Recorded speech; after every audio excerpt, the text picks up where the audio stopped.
Isang nagbabagang post ng mamamahayag na si Ramon Tulfo ang muling nagpasiklab sa usapin ng national security.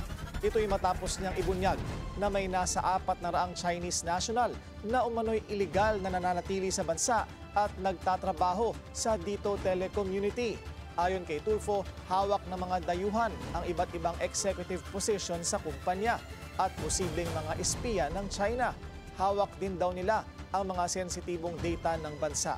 Sabi ni Tulfo, pumasok daw sila sa Pilipinas gamit ang tourist visa sa panahon ni dating Pangulong Rodrigo Duterte sa ilalim ng sponsorship ni Dennis Uy.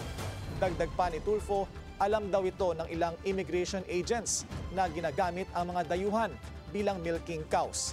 Sinubukang humingi ng pahayag ang Bilyonaryo News Channel sa Dito, pero nagsabi lang na dinidiscuss pa nila ito internally.